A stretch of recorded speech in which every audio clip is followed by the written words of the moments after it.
The story begins when we see someone floating through an odd space, tired and in pain, but afraid to take one step further into the light. This person is then reincarnated into a mystical world in the form of a baby at a temple. He still has memories from his previous life, but they are distant and vague. He sees three scary and powerful looking beings around him: a skeleton, a mummy, and a specter. So he cries violently as he is terrified, thinking they're going to kill him. However, they end up raising and caring for him. They gave him the name Will, and when he turns 6 months old, he can now generally understand the language of this world, although he can't speak yet. The mummy takes him outside the temple for the first time, where Will begins to cry because the outside world is so beautiful. At first, he thought he was in hell being punished after living such a hopelessly vague life, but realizes he was wrong. This is no punishment, but the grace of God. By the time he was 3 years old, he was already able to read and write like an adult. The specter, whose name is Gus, teaches him the history of this world and the knowledge of magic. Will finds Gus to be a little eccentric and overbearing, but smarter than anyone else he'd met. Gus teaches Will the power of words. He explains that these words, whether spoken or written, have power. For example, if you write the word ignis, it defines the existence of fire, but when followed by the word irasure, the fire is extinguished. The mummy then takes Will to a room where there are several statues of the gods they worship: the god of justice and lightning, called Volt, the Earth Mother, called Mater, and the god of fire and technology, called Blaze. There are a few more, but one statue in particular catches his attention: the goddess of light, called Gracefeel, who is the child of the lightning god Volt and Earth Mother Mater. The mummy, whose name is Mary, explains that the Earth Mother Mater is the god of child rearing and the bounties of the earth. Therefore, she feels that Mater is the most important goddess, adding that she is particularly revered by people in rural areas. Will asks Mary if she prays to the Earth Mother every day, but she avoids the question by telling him it's time to eat. At dinner, the skeleton, called Blood, tells Will that when he's a bit older, he'll teach him how to hunt. However, Gus wants Will to focus on learning magic first, saying that he might be just as much a genius as him. Blood unruly says, "What if he grows up to be an old miser with an oversized brain, like you?" Will acknowledges that Blood looks scary, but likes him because he keeps things lively and friendly. Mary always brings Will some bread with meals, so he asks her where she gets it from, but she tells him it's a secret. The three of them keep many secrets, like why they live here, why are there no other humans apart from Will, and why are they undead. Will has never met anyone but the three of them since he was born. He has so many questions, but can't bring himself to ask them, because he's keeping a secret from them himself, that he is a human with memories of his previous life. When Will is a little older, he undergoes arduous training with Blood. He says, "We gotta build your muscle and stamina first, as skills are useless without the muscle to back them up."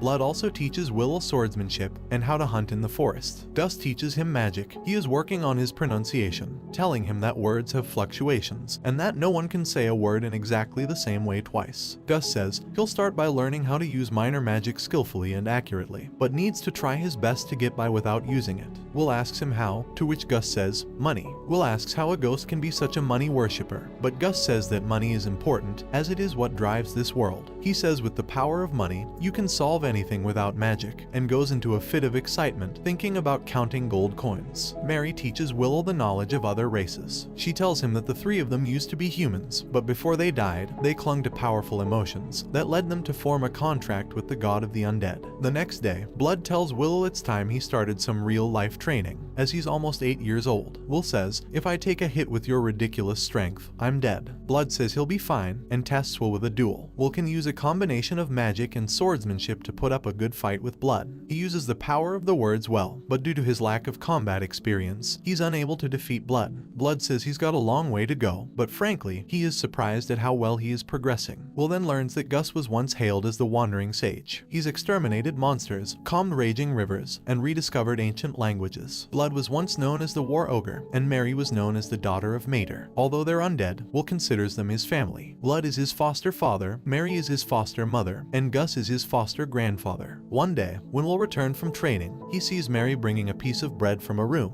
Although he was told not to enter that room, he is too curious, and upon entering, he sees Mary's whole body surrounded by fire. Afraid that Mary will die, he rushes to save her, but ends up hurting his arms badly. His little arms had severe third-degree burns, and Mary blames herself for keeping secrets. Although his hands can recover, the scarring left behind will be unavoidable. Gus explains that the bread is a gift from the Earth Mother Mater, which prompts the question from Will, "Why did you burn?" Mary explains that it's because she betrayed the Earth Mother Mater by becoming an undead. The impure god of death, called Stagnate, is the Earth Mother Mater's enemy, and since the three of them formed a contract with him, just coming in contact with Mater's divine presence causes them to burn. 5 years pass and Will is 13 years old, thus his training is becoming more and more difficult. Blood captures a low-ranked demon's corpse for Will to practice against, and he easily defeats it with a slash that surprised Blood. Blood decides to speed up his training by taking him to the ruined city, where humans and dwarves used to reside, but now it's a dangerous place full of wandering undead. Blood leaves Will in a cave alone to test him. Several undead appear, however, Will manages to defeat them all easily. He must now find the exit, but on the way he meets an undead Vrascus demon, which are stronger than any opponent he's faced as they're able to use magic too. Will considers slipping past it, or even going another route, but thinks what Blood would do, and bravely faces the Vrascus. The Vrascus demon attempts to use magic, but with the lessons Gus taught Will, he is able to counter it, and goes in for an attack with his sword. However, his sword broke upon impact, but his attack ended up killing the Vrascus anyway. Since Will's sword is done,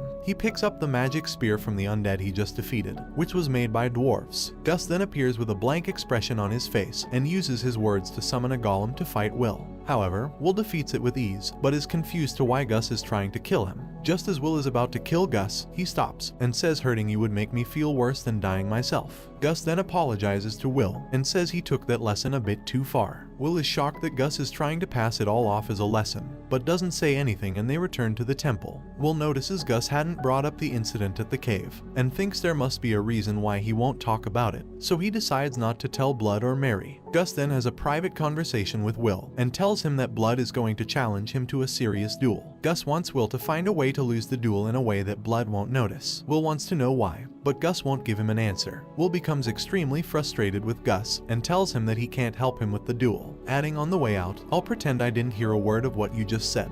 Will runs to the room with the statues of the gods, where Mary reveals that Blood worships the god of fire, Blaze, and Gus worships the wind god, called Whirl. Blood swore to Blaze that he would train every day and grow strong. On the other hand, Mary told Mater that she would live in a way that would honor her will. Mary tells Will that Gus swore to the wind god that he would do as he pleased and enjoy life, as he hates being bound by anything. Years later, we see that Will has grown quite a bit. It is the evening and he has just finished training with Blood. Blood brings some alcohol he made himself for them to drink, and after they get drunk together, Blood suggests they take a little peek at Mary while she's changing. While they're spying on her, Will trips and opens the door. Mary asks Blood what the hell he gave Will to drink, and Blood avoids it by saying we were just gonna have a little peek while you changed. Will says I told him we shouldn't. However, a rather unholy Mary slaps him into next week. The following day, Blood intensely spars with Will. He is like a storm with his attacks, so Will is finding it hard to get in a strike without being hit. Will then pulls out an epic move, using his shield to block Blood's sword so he can use it as a ramp to take him down. Just when Will was about to strike, Blood throws him away like a plastic bag. Will concedes, and Blood says having no muscles really is a disadvantage. Blood then gives Will a surprise gift, the most powerful of all the demon blades he owns. Will is confused, because he didn't even win, but Blood explains that it's to mark his new independence. The sword is called Overeater, and if a living being is cut with this blade, its wielder recovers life force with each cut. He also says that the more he uses it, the more dependent he'll become, until he's so weak that there's nothing left of him, and that's probably part of what makes it a demon blade. Now Will is old enough, Mary and Blood decide to tell him the secrets about the king among demon kings, who tried to conquer their continent. About 200 years ago, the demon kings led a great uprising. An army of countless demons invaded the continent, so the place was crawling with demon kings and generals. These swarms of demons offered up massive amounts of flesh and blood, in a number of great rituals to their deity, the god of dimensions. The High King went on a rampage in their continent, and Blood explains that his nicknames don't even come close to the truth, adding that his abilities were absolutely insane. He could turn any blood he shed into soldiers, and any flesh cut from his body into commanders, in unlimited amounts. In other words, he made demons from his own flesh and blood. Only blades can harm him. Arrows and magic wouldn't even leave a mark. Blood says his weapon of choice was Overeater, which shocks Will. Mary explains that eventually, he came to be called the High King, meaning the king of all kings. Blood says that even with the help of Gus's magic and Mary's blessing, he was no match for the High King. And because he is an undead, he can't grow, therefore his sword skills can't improve any further. Since they couldn't kill the High King,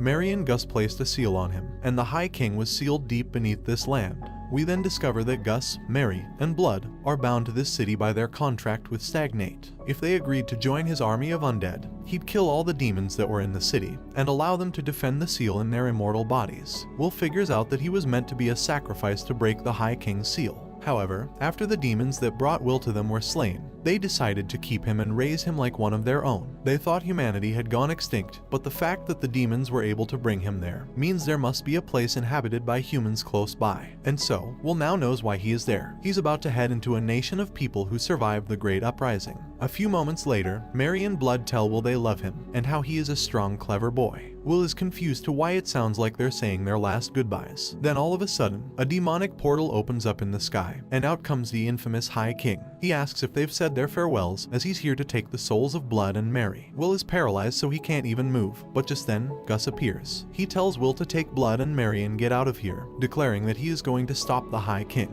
Gus uses his strongest magic and gets rid of the High King, or so he thinks. Suddenly, Gus is paralyzed by the High King, along with Mary and Blood. We discover that the High King divided his strength into two bodies, in case something like that happened. He leaves only Will and proposes a deal. If he joins his undead army, he will let him live in harmony forever with his undead family, and gives him till evening to think about it. At night, Will goes to see the High King to tell him his answer. Will bravely says, "I'm not giving you a single thing." So Stagnate summons his army of undead. Will impresses Stagnate with his abilities, so he stops his undead army and asks again if he would join him, as he's taken a liking to Will. He says, "I will welcome you as a general in my undead army," and cuts himself, telling Will to drink his blood. When it seems that Will is going to accept, he takes out the sword Blood gave him and attacks Stagnate. However, the High King unleashes a demon snake that bites Will, and suddenly he is transported to a strange place, where it seems like he had been before. He finds the Goddess of Light, and in the end, he makes a pact with her. That is, the goddess will give her protection and guidance, so long as he does not forget his resolve. Upon waking, Stagnate is disappointed that he made an oath with Gracefeel, as he hoped Will would join his ranks. The undead attack Will, but they are no match for Overeater. Stagnate suddenly disappears using the cloud of dust, and Will is left wondering where he went. Gracefeel then appears and faces Will in the direction of the temple. Will then uses his accelerate ability to get over there as soon as possible, after realizing that the High King is after Blood and Mary. When Will arrives, the High King is just about to kill Blood. Will tries to stop him but knows he will not make it in time, but suddenly, a goddess appears who Will doesn't recognize, and after saying goodbye, he realizes that the Earth Mother never hated Mary for accepting Stagnate's deal. Mary starts to cry, and at that moment, Stagnate casts a lightning spell at Will, but he stops it with his magic and takes advantage of this opportunity to charge with his sword and begins to hit Stagnate with a vicious flurry of attacks. Will ends up defeating the High King, and after we see him vanish completely, everyone is very excited and congratulates Will. However, when they're about to leave, Mary and Blood fall to the ground. They tell Will that since they lost their attachment and denied selling their souls to Stagnate, their time has come to an end. Will begins to cry and asks if there's anything he can do, as he doesn't want to lose them. However, they calm him down and tell him that there's nothing he can do, but they're proud of who he has become, and want him to stay on the right path. Will then begins to see pictures above their heads from when they were human. Then Gus arrives, and the four of them enjoy their last moments together. After Blood and Mary die, the goddess takes their souls, and they will go back into the cycle of death and rebirth. Comment below if you would like a part 2. Don't forget to like and subscribe if you enjoyed, and turn on the notification bell so you never miss out on another video. Until next time, take care.